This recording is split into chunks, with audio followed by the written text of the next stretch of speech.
ಇಂದೇ ಡೌನ್ಲೋಡ್ ಮಾಡಿ ಮತ್ತು ನಿಮ್ಮ ನೆಚ್ಚಿನ ಶೋಗಳನ್ನು ಆನಂದಿಸಿ. ಅಯ್ಯೋ, ಕಾಫಿ ಮಾಡೋದಲ್ಲದೆ ಎಲ್ಲಿದ್ರೆ ಅಲ್ಲೇ ತಗೊಂಡೋಗಿ ಬೇರೆ ಕೊಡ್ಬೇಕು. ಹಾಗಾದ್ರೆ ಏನೂ ತೊಂದರೆ ಇಲ್ಲ ತಾನೆ? ಸಮಸ್ಯೆ ಇಲ್ಲ ಅಂದರೆ ಸದ್ಯಕ್ಕಂತೂ ಬಚಾವಾಗಿದ್ದೀವಿ ಅಂತ ಅನ್ನಿಸ್ತಿದೆ. ಮುಂದಕ್ಕೆ ಸ್ವಲ್ಪ ಹುಷಾರಾಗಿರ್ಬೇಕಲ್ವ ನಾವು. ಹ್ಞೂ ಕಣ, ಸೈಟ್ ಒಂದು ನನ್ನ ಹೆಸರಿಗೆ ಆಗಿಬಿಟ್ರೆ ಆಯಿತು. ಆಮೇಲೆ ಏನು ಬರುತ್ತಾ ನೋಡ್ಕೊಳ್ಳೋಣ. ಓ, ಅದೆಲ್ಲ ಇರಲಿ ಅಣ್ಣ, ಅದೆಲ್ಲ ಪ್ರಾಬ್ಲಮ್ಮು.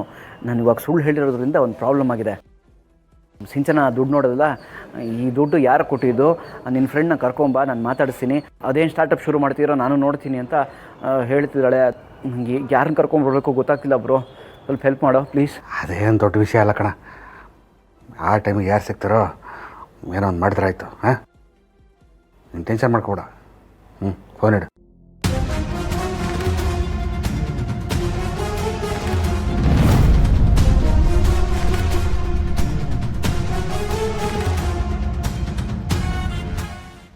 ನೀ ಯಾವಾಗ ಬಂದೆ?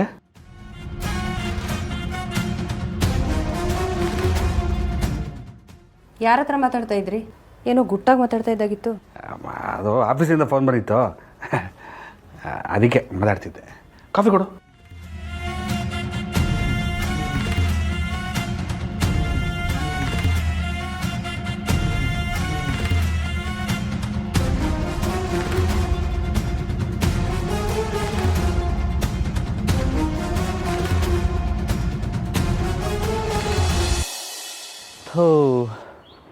ಈ ಮೇಡಮ್ ಅವ್ರಿಗೆ ನನ್ನ ಮೇಲೆ ಕರುಣೆ ಅನ್ನೋದೇ ಇಲ್ವೇ? ತಪ್ಪು ಮಾಡಿವ್ನಿ ಅಂತವ್ರೆ. ನಾನು ಅದೇನು ತಪ್ಪು ಮಾಡಿವ್ನ ನನಗೆ ಅರ್ಥ ಆಯ್ತಲ್ಲ. ಮಾತು ತೊಗೊಂಡವ್ರು ಅವರು, ಹೇಳ್ದೆ ಕೇಳ್ದೆ ಮನೆ ಬಿಟ್ಟು ಹೋದವ್ರು ಅವರು. ತಪ್ಪು ಮಾತ್ರ ನಾನು ಮಾಡಿವ್ನಂತ. ಏನು ಹೆಣ್ಮಕ್ಳು ಏನೋ.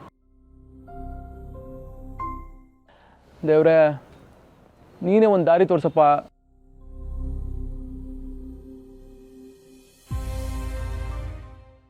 ಅಳಿಯಂದ್ರೆ ಮಾವ, ಮತ್ತೆ ನೀವು? ಅದನ್ನೇ ನಾನು ಕೇಳ್ತಾ ಇದ್ದೀನಿ, ನೀವ್ಯಾಕೆ ಇಲ್ಲಿದ್ದೀರಾ? ಮಾವ, ಮೇಡಮ್ ಅವ್ರು ನನ್ನ ಒಳಗೆ ಕರೀತಲ್ಲ ಅಂದಮೇಲೆ ನಾನು ಇಲ್ಲೇ ಇರಬೇಕಲ್ವೇ? ಇಲ್ಲೇ ಇರ್ತೀನಿ ಬಿಡಿ. ಅಲ್ಲ ಸಿದ್ದು, ಈ ಥರ ಹೊರಗಡೆ ಕೂತ್ಕೊಂಡ್ರೆ ನೋಡಿದವ್ರು ಏನು ಅನ್ಕೋತಾರೆ? ನಡಿ ಒಳಗೆ. ಬೇಡ ಲಕ್ಷ್ಮತೆ, ಮೇಡಮ್ ಅವ್ರು ಕರೆಯೋ ಗಂಟ ನಾನು ಬರೋದಿಲ್ಲ. ಇಲ್ಲೇ ಇರ್ತೀನಿ, ನಿಮ್ಮ ಒಳಗೋಗಿ. ನಾನು ನೆನ್ನೆನೇ ಹೇಳಿಲ್ವಾ, ಭಾವನಾ ಅಕ್ಕ ಯಾರ ಮಾತನ್ನೂ ಕೇಳ್ತಾ ಇಲ್ಲ. ಇದೇ ಭಾವನಾ ಅಕ್ಕ ಮನೆ. ಲಕ್ಷ್ಮಿ,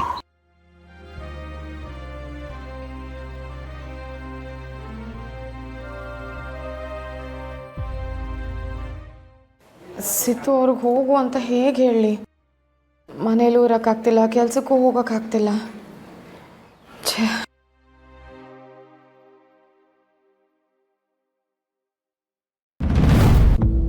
ಮಾತಾಡು ಮಗಳೇ. ನೀನು ಯಾಕೆ ಹಿಂಗೆ ಹಠ ಮಾಡ್ತೀಯಾ? ಅಳಿಯಂದ್ರ ಪರಿಸ್ಥಿತಿ ನೋಡಿ ನೀನು ಏನು ಅನ್ನಿಸ್ತಾ ಇಲ್ವಾ? ನೋಡು, ಮಳೆ ಬರಲಿ ಚಳಿ ಬರಲಿ ಅವ್ರು ಹೊರಗಡೆ ಹಾಗೆ ನೀನು ಕರೆಯೋ ತನಕ ಕೂತಿರ್ತಾರೆ. ಅವ್ರ ಹಠ ನಿನಗೆ ಗೊತ್ತು ತಾನೇ ಹಿಂದೆ ಏನಾಗಿದೆ ಅಂತ. ಅಲ್ಲಮ್ಮ, ಅವ್ರು ಹಂಗೆ ಬಿಸಿಲಲ್ಲಿ ಅಲ್ಲಿ ಕೂತಿರೋದು, ನೀನು ಹಿಂಗೆ ಮನೆ ಒಳಗಡೆ ಇರೋದು ನಿನಗೇನು ಅನ್ನಿಸ್ತಾ ಇಲ್ವಾ? ಇದು ಸರಿನಾ?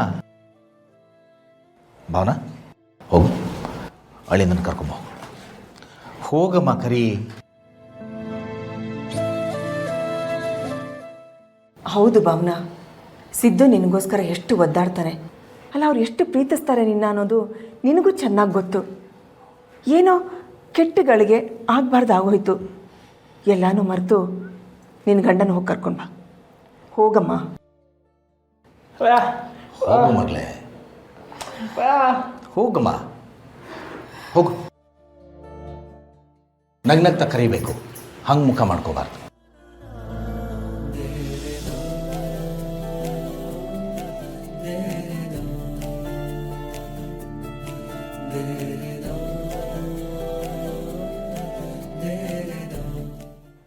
ಬನ್ನಿ ಒಳಗೆ.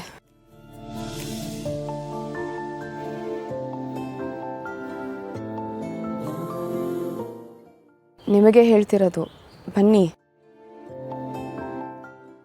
ನೋಡಿ, ಬಂದಿರೋದು ನಮ್ಮಪ್ಪ ಅಮ್ಮ. ಅವ್ರ ಮುಂದೆ ನನ್ನ ಮರ್ಯಾದೆ ಕಳಿಬೇಡಿ. ಬನ್ನಿ.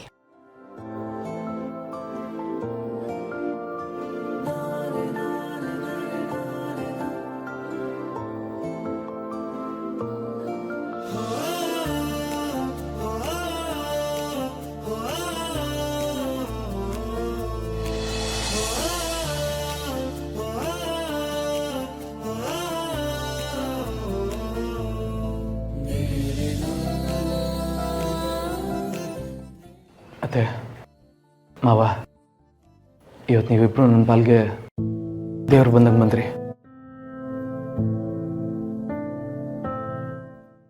ಮೇಡಮ್ ಅವರೇ, ನನಗೆ ಗೊತ್ತು ನಿಮ್ಮ ಮನಸ್ಸಿಗೆ ನನ್ನಿಂದ ಬಹು ಬೇಜಾರಾಗದೆ, ಬಹು ನೋವಾಗದೆ ಅಂತ. ಆದರೆ ಇದರಲ್ಲಿ ನನ್ನ ತಪ್ಪೇನದೆ ಮೇಡಮ್ ಅವರೇ? ಪಂಚಾಯತಿ ನಡಿಬೇಕಾದ್ರೆ ಏನು ಮಾತಾಡಬಾರ್ದು, ಯಾರು ಏನಂದ್ರು ಕೋಪ ಮಾಡ್ಕೋಬಾರ್ದು ಅಂತ ನನ್ನ ಹತ್ರ ಮಾತು ತೊಗೊಂಡ್ರು ನೀವು. ನಿಮ್ಮ ಅಣ್ಣ ಬಂದು ಕರೆದಿಟ್ಗೆ ನಾನು ಒಂದು ಮಾತು ಹೇಳ್ದೇನೆ ಹೊಂಟೋದವ್ರು ನೀವು. ನಾನು ನಿಮ್ಮ ಪರವಾಗಿ ನಿಂತಿದ್ನಲ್ಲ ಮೇಡಮ್ ಅವರೇ. ನೀವಾಗ ನಾನು ಬಿಟ್ಟು ಹೋಗ್ತಾ ಇರೋದನ್ನ ನನ್ನ ಕೈಲಿ ಅರ್ಗಿಸ್ಕೊಳ್ಳೋಕ್ಕೆ ಆಗಲಿಲ್ಲ. ತಟಸ್ಥನಾಗಿ ನಿಂತ್ಬಿಟ್ಟಿದ್ದೆ. ನಿಜ, ನಿಮ್ಮನ್ನು ಒಂದ್ಸಲ ನಾನು ತಡಿಬೇಕಾಗಿತ್ತು. ಆದರೆ ಏನು ಮಾಡಲಿ ಮೇಡಮ್ ಅವರೇ, ನೀವು ನನ್ನ ಬಿಟ್ಟು ಹೋಗ್ತಿದ್ದೀರ ಅನ್ನೋ ನೋವು ನನ್ನ ಕಟ್ಟಾಕ್ಬಿಡ್ತು. ನೀವು ಹೋಗ್ಬೇಕಾದ್ರೆ ನಿಮ್ಮನ್ನ ತಡಿಲಿಲ್ಲ ಅನ್ನೋ ಒಂದೇ ಒಂದು ಕಾರಣಕ್ಕೆ ನಿಮ್ಮ ಸಿದ್ದುನ ನೀವು ಬಿಟ್ಬಿಡ್ತೀರಾ ಮೇಡಮ್ ಅವರೇ? ನಾನು ನಿಮಗೆ ಬೇಡವಾ? ಸರಿ ಮೇಡಮ್ ಅವರೇ, ಆ ಒಂದು ತಪ್ಪಿಗೆ ದಯವಿಟ್ಟು ನನಗೆ ಕ್ಷಮಿಸ್ಬಿಡಿ.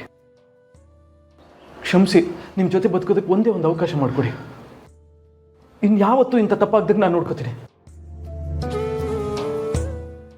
ಅತ್ತೆ ಮಾವ, ನೀವು ನನ್ನ ದಯವಿಟ್ಟು ಕ್ಷಮಿಸ್ಬಿಡಿ.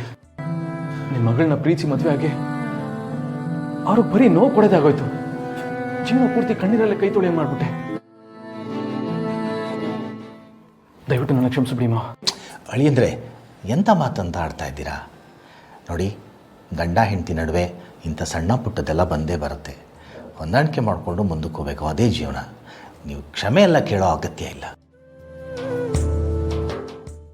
ನಮ್ಮ ತಪ್ಪಿದ್ರು ಇಲ್ಲದೆ ಹೋದ್ರು ನಾವು ಪ್ರೀತಿಸಿದವ್ರಿಗೋಸ್ಕರ ಸೋತು ಕ್ಷಮೆ ಕೇಳಿದ್ರಲ್ಲಿ ತಪ್ಪಿಲ್ಲ ಮಾವ. ಮೇಡಮ್ ಅವರೇ, ದಯವಿಟ್ಟು ನನಗೆ ಒಂದೇ ಒಂದು ಅವಕಾಶ ಕೊಡಿ. ನನಗೆ ಕ್ಷಮಿಸ್ಬಿಡಿ. ಇನ್ಯಾವತ್ತೂ ನಿಮ್ಮ ನಂಬಿಕೆ ಕಳ್ಕೊಳ್ಳೋ ಕೆಲಸ ನಾನು ಮಾಡೋದಿಲ್ಲ. ದಯವಿಟ್ಟು ನನ್ನ ಕ್ಷಮಿಸ್ಬಿಡಿ.